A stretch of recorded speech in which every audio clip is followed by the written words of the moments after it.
Welcome to the Mindful Being podcast. I'm Jamie Woj, and today I am here with Selena Vidya. And Selena is an actor, producer, host of the Permissionless podcast, an entrepreneur who believes storytelling is one of the most powerful tools we have as humans. And one of the many things I love about Selena, in particular about mindfulness, is that you have such solid systems in place for your own kind of mindful self-care. Uh, and I've always really respected it because you always check in with yourself. And it's like you have these yearly routines where you know kind of when you need that little like break and that little time to just be a little more mindful and kind of cultivate a little bit more. And you give yourself permission to just do it and kind of do the work you need to do to kind of recenter and refocus. So my first question, and it's kind of a twofold question. One is I'd like to ask everybody what their definition of mindfulness is. And then the second part is I'm curious for you to explain more kind of the end of your log line about storytelling being one of the most powerful tools we have as humans and what you mean by tool. Sure. So first, in terms of mindfulness, I think of it as checking in with yourself and knowing the good and the bad and the in between and how you need to change that. I think a lot of people think of the term mindfulness and they feel like it's a little bit woo, or they're like, I'm too busy to be mindful and check in. But really, being mindful is the best way to move faster, in my opinion, because you understand how to cut out the noise, know what you need, and do the resets like you were mentioning in the beginning. What do you mean by faster? So one of the things that I've noticed, I am pretty much a recovering workaholic. Like, I used to work myself so hard for absolutely no reason at all. And the harder that I worked, it seemed like I was not moving as fast as I thought I should be.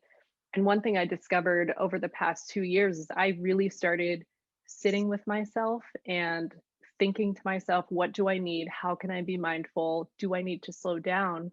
And in slowing down, I got so much clarity and calmness and centeredness that I was able to take steps forward in a way that wasn't like zigzagging. It was more, I know what I need to do and where I'm going, and I can do that. But I'm working incredibly less and I'm doing more and making more. So that's how it's tied into going faster by slowing down. Yeah, it's interesting kind of talking to all my various guests so far and just how what the trigger for mindfulness was in their life. Because some people it was very personal, something happened in their personal lives. Others were kind of came to help their profession or whatever their careers are, all these different avenues. And the through line is how it's really, you might come into wanting to explore mindfulness for kind of a specific benefit, but then there's so much more as it opens up and it starts to kind of seep into all kind of aspects of your life. And I think it shows you too how everything is really interconnected. That, I mean, your business life isn't really separate from your self-care and your personal relationships and your personal relationship with yourself and how you interact with the world on all levels and how the world interacts, kind of how you view the world interacting with you. Um, yeah.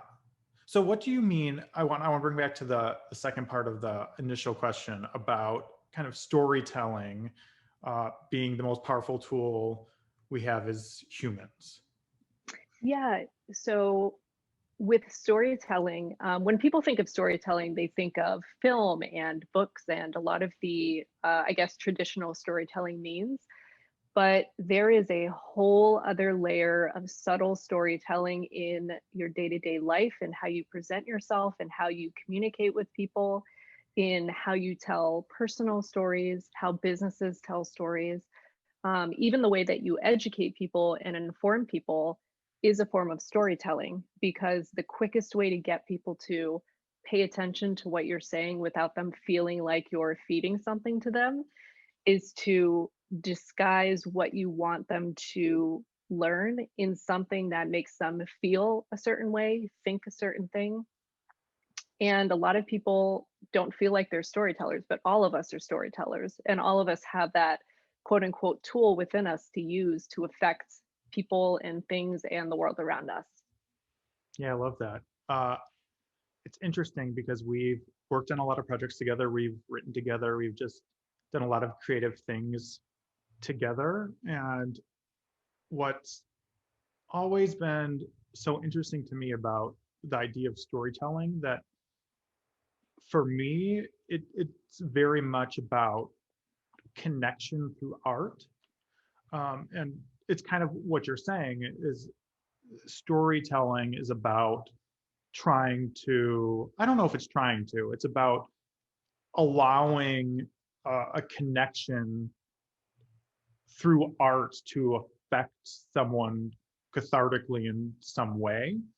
And it's, I want to say this right. It's interesting because I think that's is what kind of the core of mindfulness is. It's about being present and connected, whether it's through meditation or something where you're connecting inward towards yourself, or if you're just being present with somebody and connecting through somebody else. So to me, storytelling has always really been kind of a mindful expression of sharing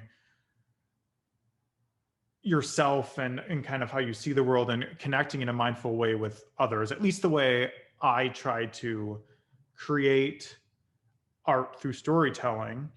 And what's interesting within mindfulness is so many mindfulness practices start with art or use art as a segue from whatever the mindfulness practice is to teach you how to take that experience and bring it into life. Like a lot of Zen practices, different Buddhist practices, Hindu practices, do a lot of meditation, a lot of yoga, a lot of movement meditation type stuff. But then there's a lot of supplemental arts within it. There's calligraphy, I've seen archery, there's different martial arts that kind of do it, yoga, kind of use the idea of art to express mindful living or a mindful experience beyond just meditation or just sitting or standing or whatever you're doing, to help bring it into other aspects of your life. Yeah, I completely understand what you mean. And I especially liked what you were saying about mindfulness to connect with yourself and also mindfulness when connecting with others. The thing that I've found is the more still and quiet I am with myself, whether it's through meditation, which I still struggle with, it's very difficult for me. Um, my brain, when I start to slow down, can start to think about certain things and dissect narratives and themes, or the way that I even think about myself.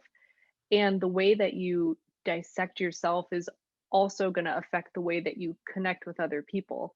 So if you're carrying around a story about yourself that you just never sat and were mindful with to figure out, do I feel this way? Why do I feel this way? That can carry into all of your communication, all of your storytelling, and pretty much every way that you connect with people.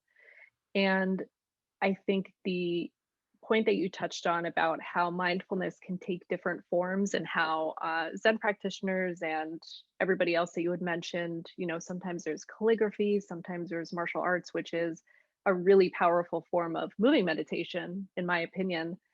Something that I've picked up is when I'm thinking, I will do weird drawing typography type stuff. I guess it's calligraphy if you're drawing and not typing, or drawing, whatever it is. Sure. Um, and that has been an interesting kind of mindfulness meditation activity for me because my brain can just kind of think and do whatever while my body is connected to doing something at the same time.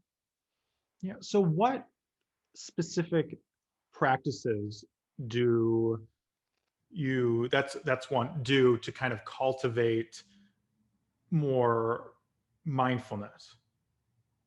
I have a combination of things that I do, and depending on how I feel, I might drop things off. I don't stick to a super strict schedule. One thing that I do very often that I started doing every day this year is guided journaling. So I have a set of prompts, morning and evening, that I go through, and it's only 3 questions in the morning and 3 questions in the evening to check in with myself. And it allows me to put my first thoughts in the morning down on paper, how I want to show up and feel in the world today. And then at the end of the day, what is challenging to me today? What am I grateful for? And things like that. So that's been a really useful practice that I got serious with this year. Outside of that, I do free flow journaling. So I just dump my thoughts if something is weighing on me and I get it all out of there so that I can come back and, read it, think it through, or just say goodbye to it. I have been really mindful with social media. I have a very complicated relationship with social media, which is why I have to put certain practices into place.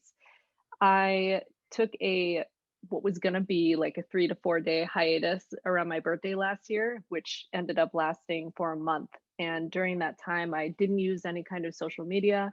I had stuff scheduled if it had to go out. And I really used that time to think about where the year has taken me, how I want to show up in the following year, and just really cutting out the noise and thoughts and opinions and bullshit from whatever's happening on social media. And outside of that, I do yoga, which has been a little challenging. And I do very short yoga sessions to make sure that I stay engaged with it. I found the longer that I try to do it, the more frustrated I get. So I do like 10 to 15 minutes. And that is pretty much it. I do have a Sunday bath self-care ritual that I do so that I take a bath, I listen to some binaural beats or a meditation or something like that and disconnect completely for about 45 minutes to an hour. And how have you found those things? You just try a bunch of different things and what sticks, or do you go off recommendations, or what makes you like those practices over other things? Yeah, so certain things, journaling is something I've done forever. I don't even know when I started. So that's just been a staple in my life. And I always recommend people to try that, even if they find it difficult. Some of the other things were trial and error. Social media, I think probably 4 to 5 years ago now, I started doing my holiday break where I would just disconnect. And that was just through trial and error. Like was using social media over the holidays before that, and my usage increased because everybody's home. You want to see what everybody's doing, how their holiday's going. And I just found that it bogged my brain down and it made me concerned with stuff that just didn't matter to me. And I could tell that I was getting more angsty and antsy and irritated. So I started experimenting with different ways to cut out social media for periods of time without being completely off of it for good. So during that period of time, I tried ignoring social, where I just wouldn't go on, and Facebook was really difficult. So now I just deactivate my account so that it's out of sight, out of mind. And for some of the other things, I would try setting certain times where I would use social media. So I'd set an hour here, an hour there. I tried the iPhone screen time thing and it just annoyed the hell out of me. Like I couldn't take it.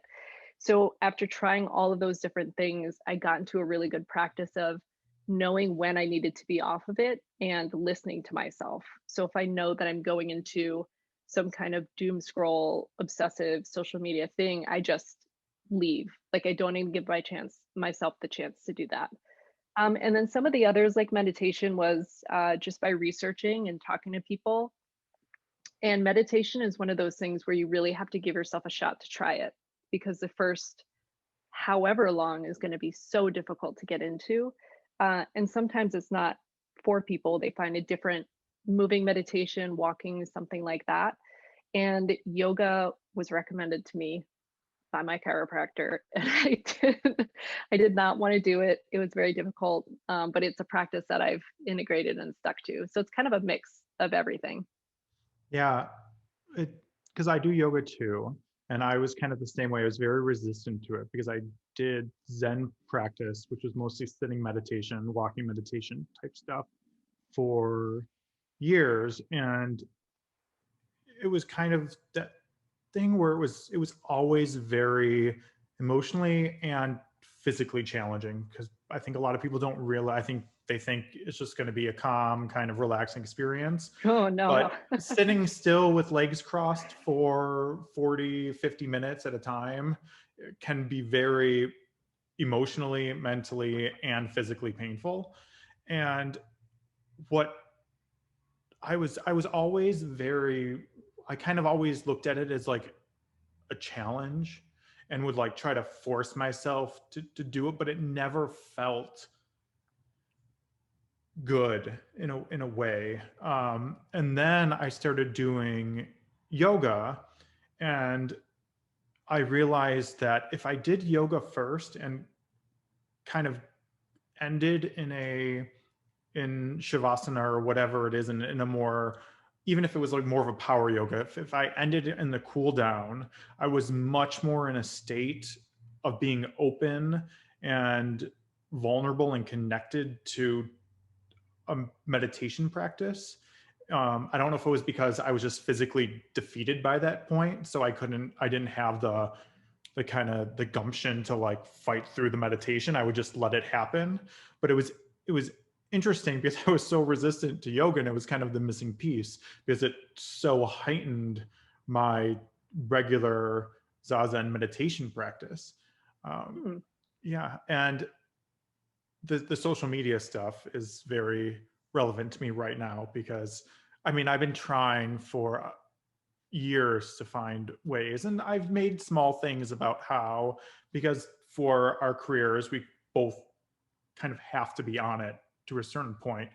um, and I had found very effective ways to navigate Twitter through lists and just kind of making sure that I was only following and was seeing things that I felt cultivated mindfulness in a way, or and Instagram, I just feel, I don't know if it's the people I follow or just the platform, has always just been a more positive space, and a space where I don't doom scroll. I look for a couple minutes and then I'm good to move on and might come back. Um, Facebook was always my biggest struggle.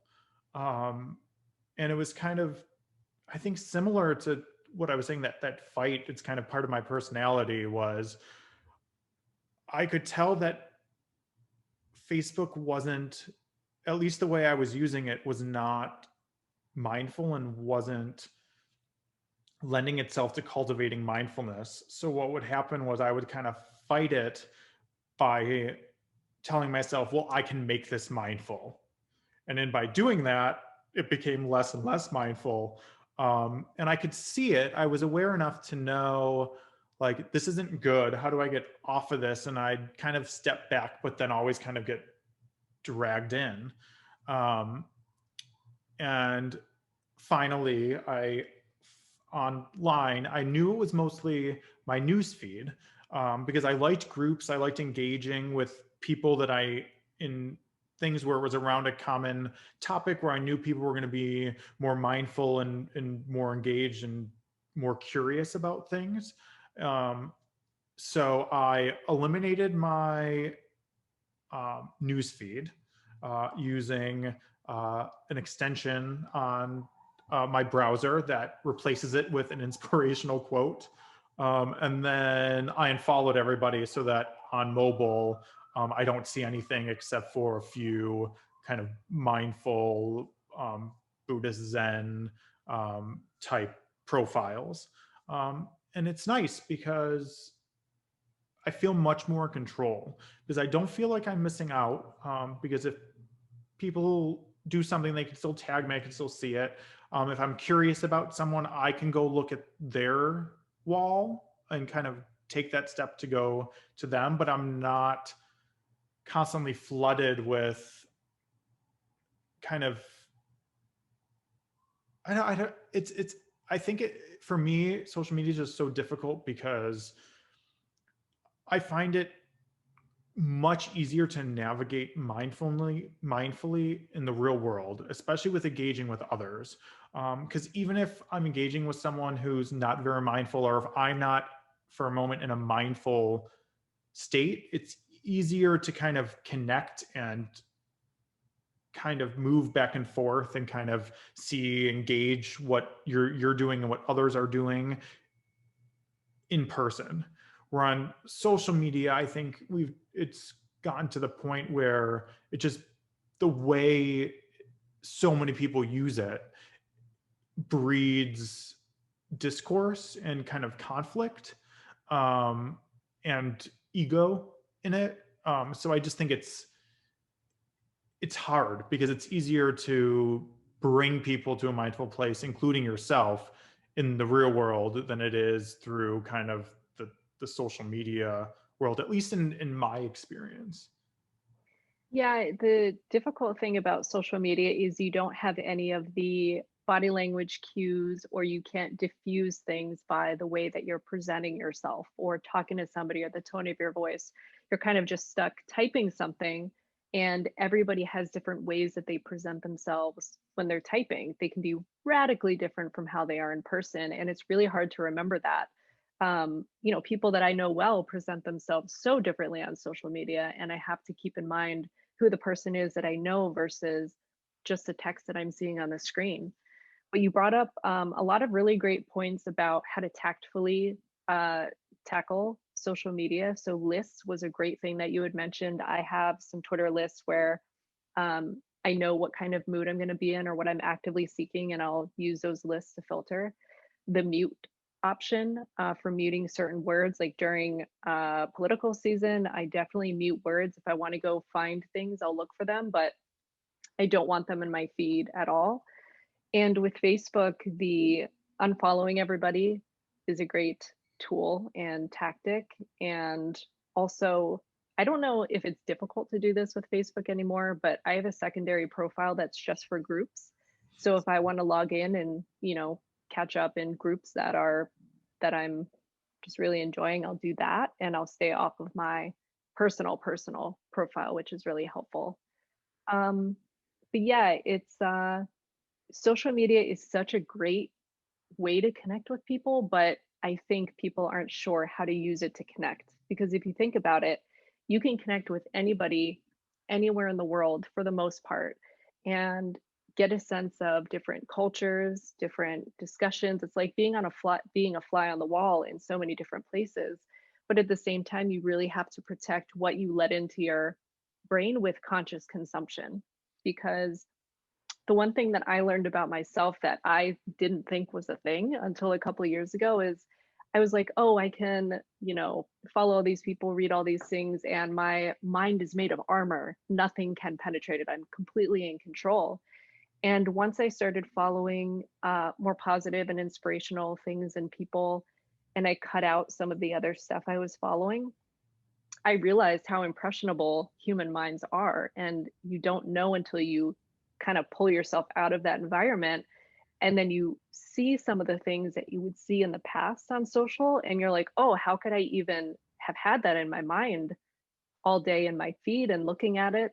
So I think if you're struggling with social media, I suggest using some of the things Jamie and I talked about with unfollowing, lists, muting, and even on Instagram, you can unfollow for a little bit and give yourself the space to breathe, but you still have social if you want to seek people out or see what's going on.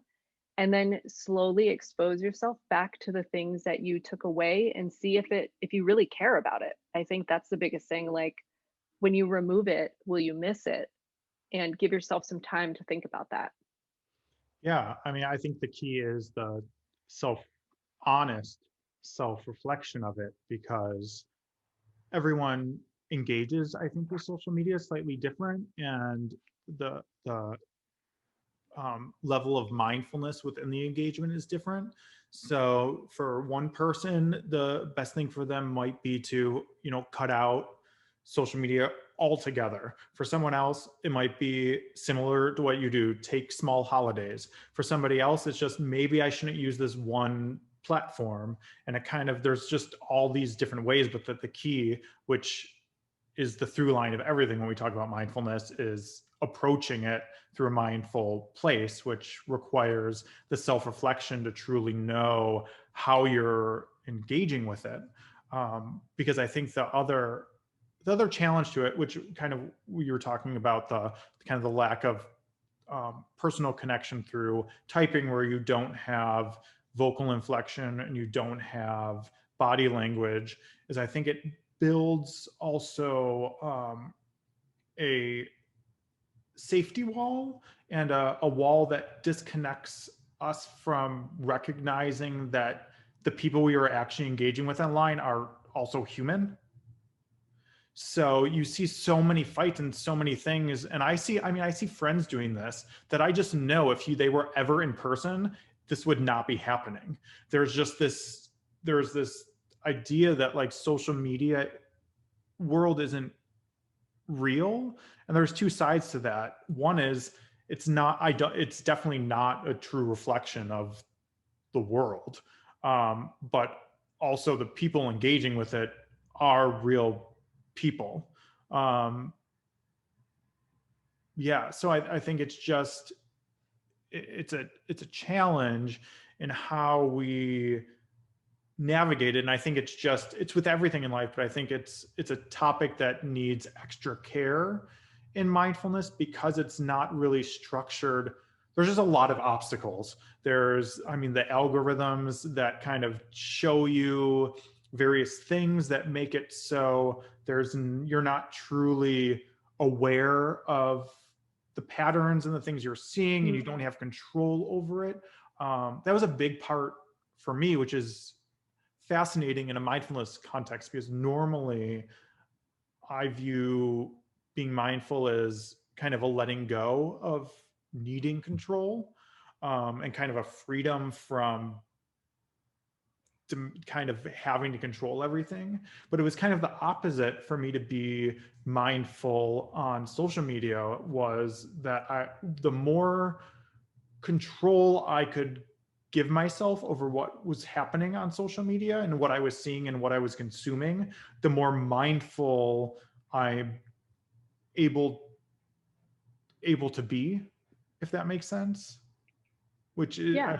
it's just an interesting kind of parallel that mindfulness kind of helps every situation in reflecting and kind of being productive, but the way it can manifest can be slightly different depending on what you're dealing with. The key of it is taking the time to be mindful enough to self-reflect and really look at the situation and yourself in the situation without judgment of yourself or whatever the situation is, to really analyze what you need. And sometimes you don't know what you need, and then you do what I do and you take years to kind of try different things, and some things work and you keep those, and some things don't work and you get sucked back in, and then you try something else until you kind of put the systems in place.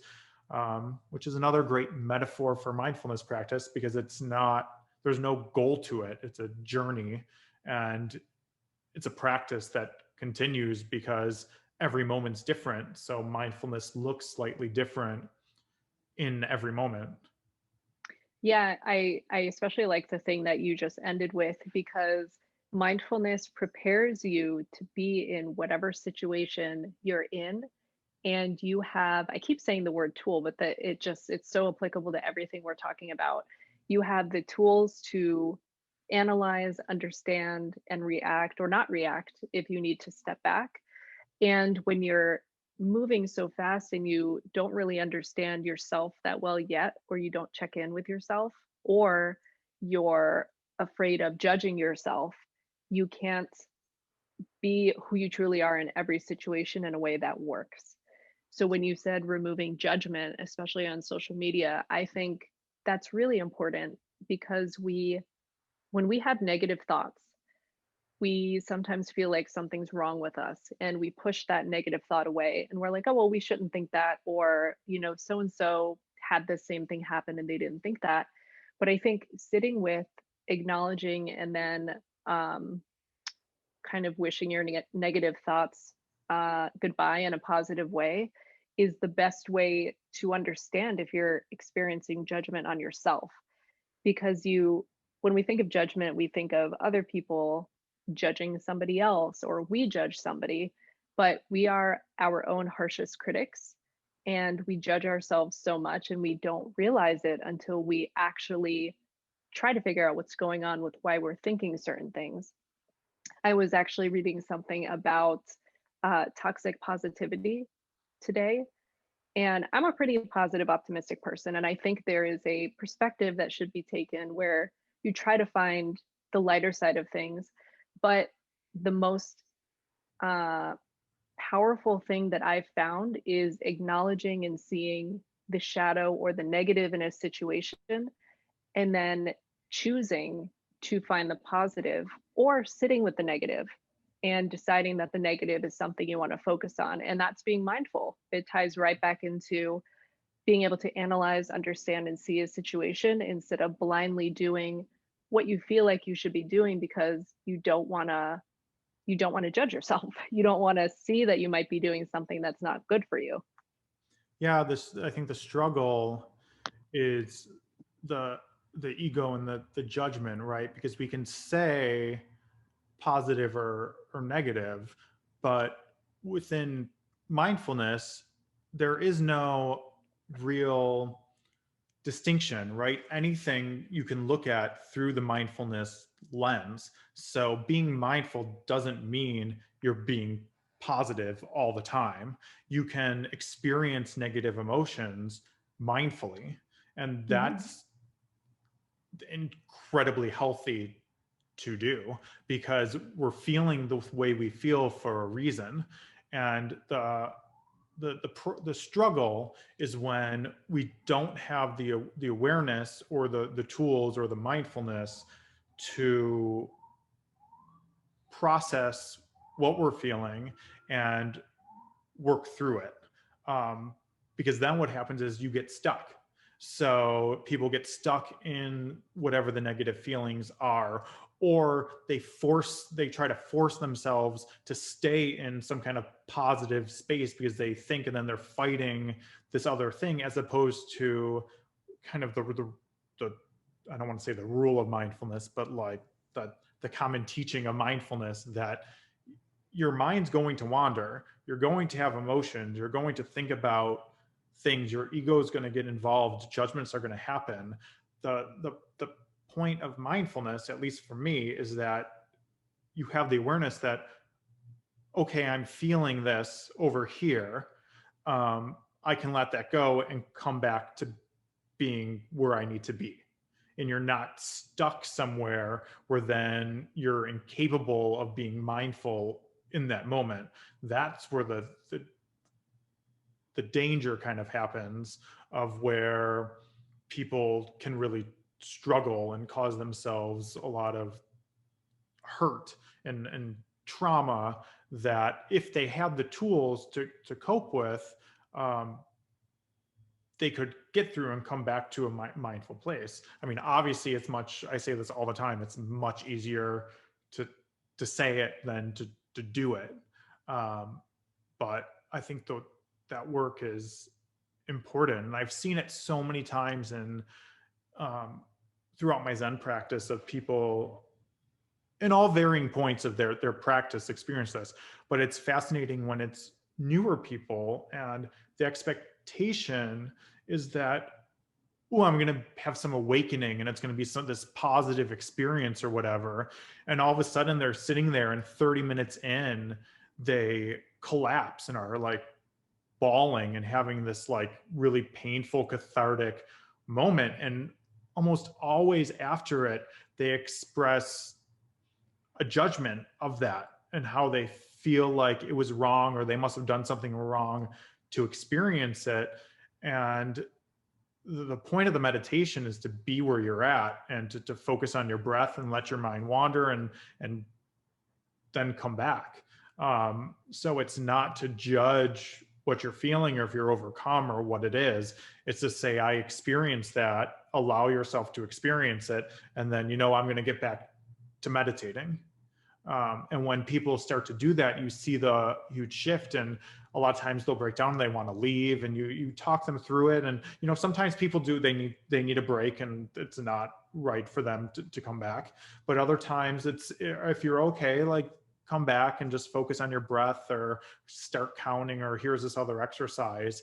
And so many times you see the realization after that of like, oh, this is going to be intense, because to be truly mindful, I have to dig through deep stuff that I might have been burying, or might have been avoiding, or trying not to deal with.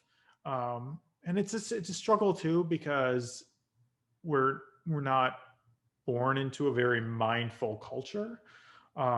So a lot of times people really don't have any tools to really work through mindfulness, specifically if there's a lot of trauma and a lot of damage. You can need a very specific kind of teacher and professional to really make sure you can go through it healthily, which is another big part of just self-reflecting and knowing kind of what you need, if it is, because I know a lot of people who have personal practices, and just, I mean, like myself, for the most part, I have a personally led, I don't really go to a temple anymore, or go to group meditations as much, every once in a while, but the vast majority of my practice is just me with myself. But there's definitely been times in my life where I'm like, maybe this isn't a good idea. Maybe I should be in a group where I can get support, or with someone who is very specialized in dealing with people going through certain things. So again, it's the same thing. It's about kind of checking in, and being aware to the best of your ability. Yeah, and it's a scary thing to be left alone with your thoughts, even if you're together with people. And most people don't slow down enough to really sit with their thoughts. So the first time they do any kind of meditation, if they're able to get through kind of that antsy feeling and get their mind centered, it's almost like a brain explosion when they start having thoughts come to them from themselves that they're not used to recognizing. And the accountability, or not accountability, the having somebody trusted to talk to, or that's there, or even if you are isolated, kind of like we are now, just texting someone and letting them know, hey, I'm going to work on this. If anything comes up, do you mind if I text you or talk to you? So that you have that line there. But yeah, I think journaling is something where if you start having thoughts like that and you're by yourself and you don't know what to do with it, and you need to work with them constructively, sometimes journaling is a great way to disassociate a little bit from yourself, because you're physically writing and doing something and you can come back and reflect. And with journaling, if you were to do that as kind of a supplementary thing when you're starting meditation and need some help, don't look at anything that you write with judgment. Don't even look at it when you're done. Just close it up. And then when you have a clear mind, come back to it and really focus on what were you feeling? What were you thinking? And like you mentioned, you can really unearth some deep patterns and thoughts that can make a radical difference in your life if you're able to pinpoint, oh, I think this because of this experience, which was triggered by this experience. And you can't get down that deep until you're really honest with yourself and have space to do that. How old were you when you started journaling, did you say? I don't even remember. I have memories of journaling when I was like 9, and I was writing before that. So I honestly don't know. It's just always been a part of my life in some way. And I would love to see what those old journals were like. I don't have them. My mom does. You have to get up. Yeah, it's interesting because I think a few people have talked about journaling as part of their mindfulness practice, but not as intensely as you. And I'm curious if you see kind of a parallel between that being kind of your go-to mindfulness practice, even maybe before you knew what mindfulness was or what you were using it for? And has that influenced you particularly, I think, as a creative, as an actor, as a writer, as a producer? Um, yeah. I think journaling, I would probably say journaling is my go-to out of everything, as far as a mindfulness practice. And I've seen the transformation within myself by being able to use journaling, because there are periods of time where I didn't journal, especially when I was going through that workaholic phase where my life was consumed by work. I definitely wasn't journaling, and I could tell that I was holding on to a lot of thoughts and things that I needed to get out. And for me, I sometimes in the heat of the moment when I'm really emotional or feeling something, I can say things that I'm going to regret. Like I know that my filter is not very tight. I'm very stream of conscious in how I'm speaking when I'm feeling emotions. So if I pause and I'm like, I'm just going to get this all out on paper. Like I'm going to give myself permission to write whatever. I'm not going to pass judgment. And just let myself get it out, even if it seems like a tantrum on paper. And over time, those types of uh, journaling where I was expressing anger or frustration have changed as well. Like the way that I'm processing it has become so much lighter. And I think journaling has helped with the stream of conscious thoughts because my mind is very active, annoyingly active. And if I don't do something constructive with it, it becomes destructive. So I need to put that somewhere. And as far as my journey as a actor producer, I think journaling helped a lot because in times where I'm not journaling anything personal, but I still want to put the practice of journaling into place, I pose open-ended weird questions to myself, or I just talk to myself about like a sci-fi thing that I was watching and like, what does this mean? And could this really happen? And uh, I let myself play when I'm journaling as well. And sometimes those thoughts are like, oh, this could be a really great thing to turn into a story, or this could be the basis for a really cool character. And so my journaling, when it's more imaginative like that, lets me get creative in a safe space where I can just let my brain go wherever it wants to. So I think it's been fundamental to me not only as a human being, but as somebody who wants to translate thoughts into something creative. It's like that intermediary step for me.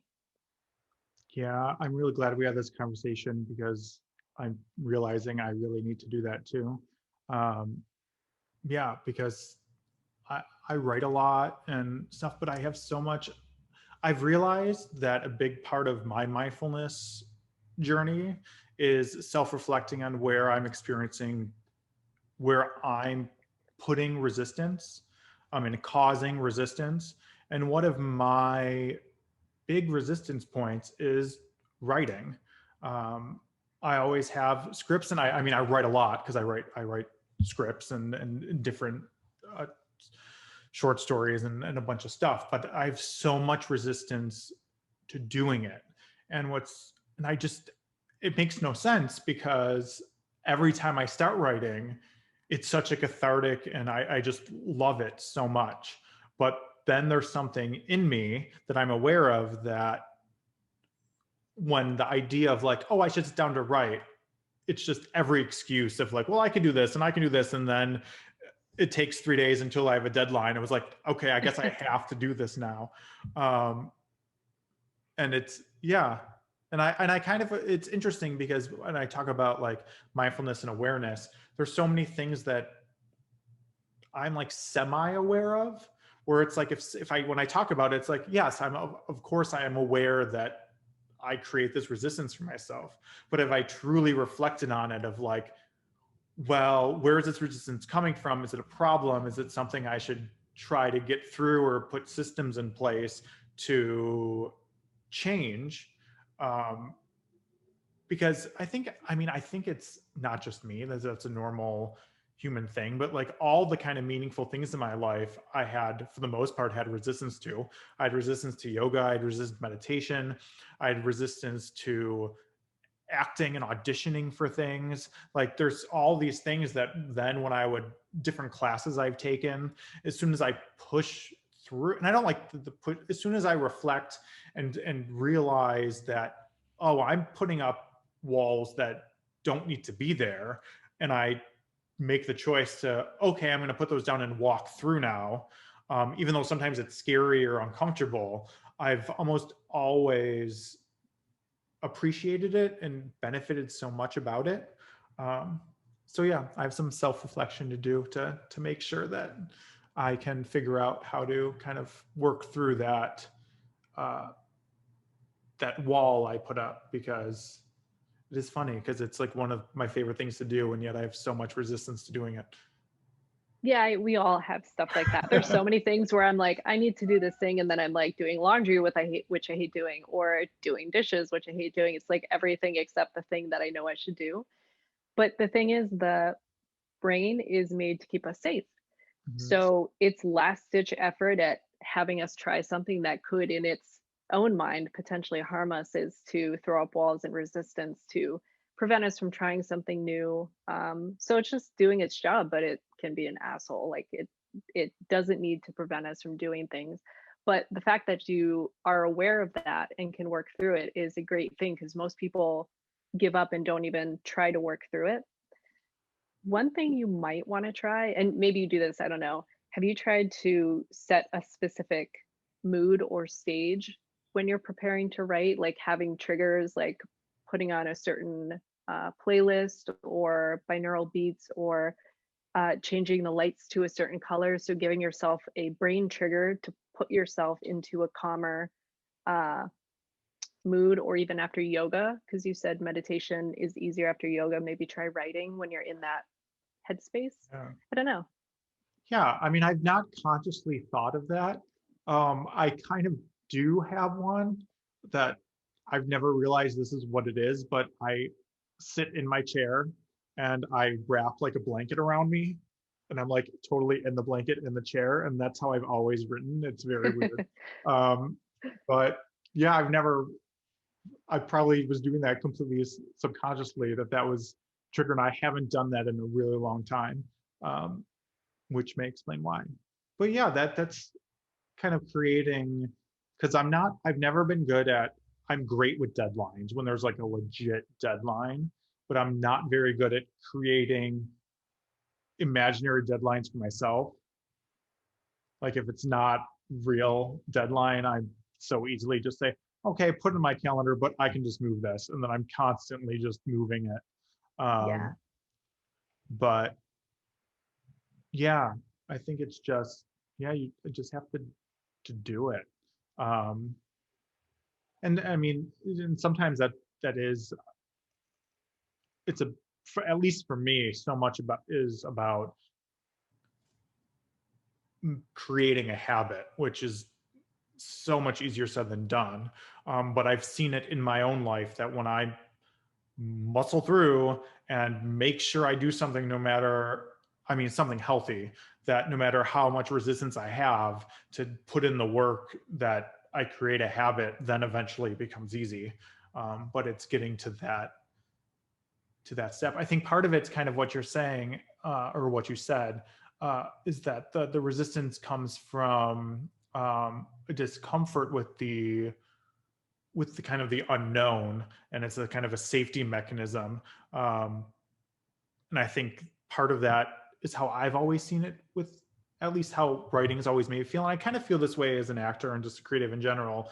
It's like we create these insanely detailed worlds from nothing. And it's interesting because I was just sharing a short film I worked with some family members who are not creatives in any way.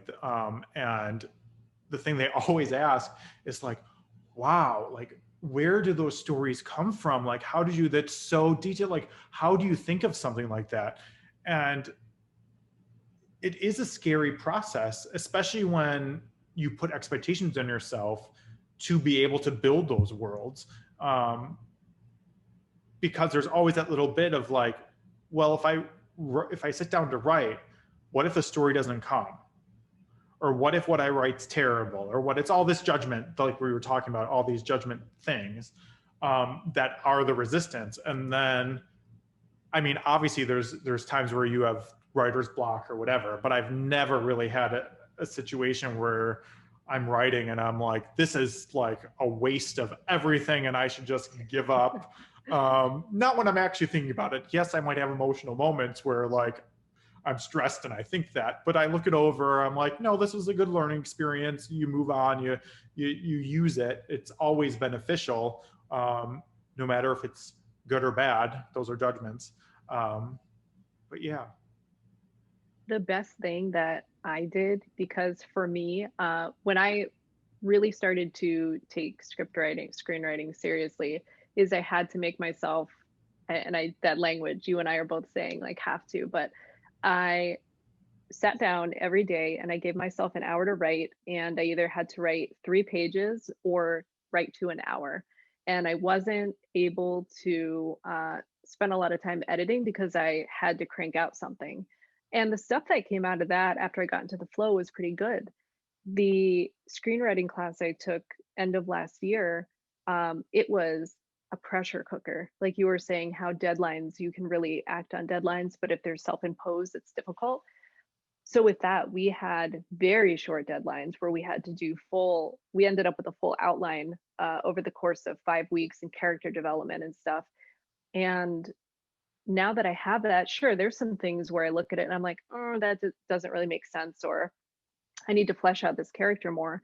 But once you get through the process of getting things out on paper, it's not as scary as you feel like it is. Like you're going to feel like it's shitty, but then when you get to the end, you're like, okay, I can work with this. And, um, that's also a good way to assess maybe where your strong suits are and where your strong suits aren't.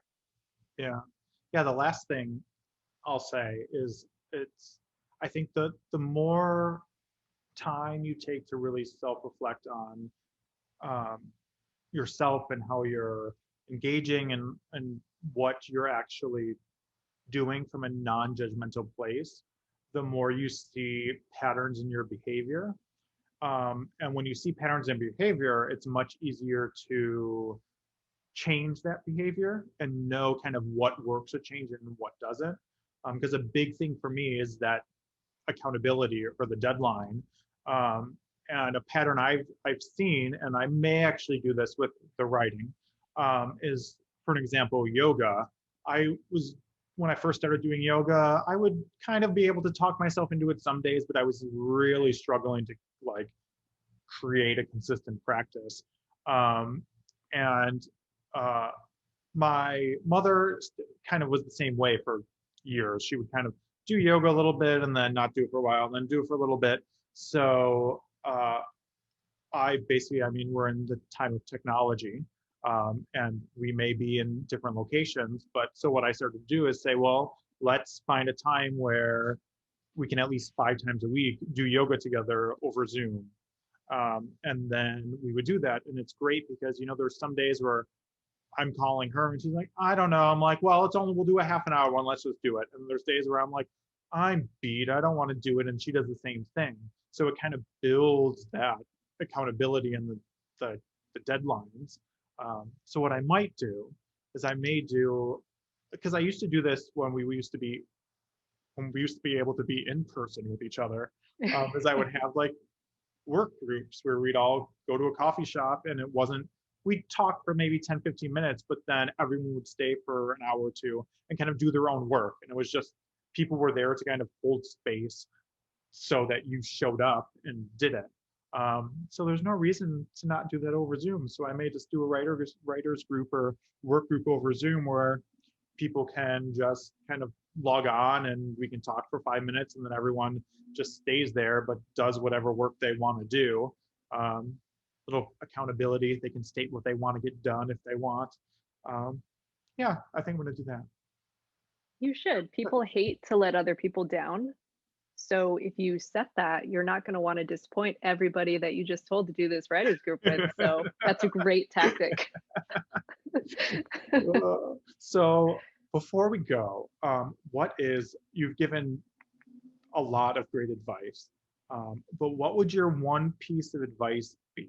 And it could be a repeat for someone who is thinking about starting a mindfulness practice, or someone who's has one but is struggling through it, or someone who has been doing it a long time and wants to kind of a new perspective. What would be kind of the one thing you would tell them? I would say to experiment, because what works for one person or even what's working for you now may not be what you actually need. So, in the case of the last person, if you're feeling stagnant and you want to try something new, talk to people, look online, see what there is available, and then try it out and see if it works for you. But in all stages, give yourself the time to actually see if it works. Don't do it one or two times and be like, this isn't doing anything. Give it, a week, 2 weeks, 3 weeks, and see how you feel. And I would say that's it. Just it's going to be different for everybody. Don't feel bad if your practice doesn't look like someone else's. Thank you. I love that. And I really, really hope that we'll be able to see each other in person soon. I hope so. It's been way too long. It's been a year. It's I been over a know. year. Yeah. Way too long. Well, hopefully soon. Yeah. Thank you again. Thanks for having me. This was really fun.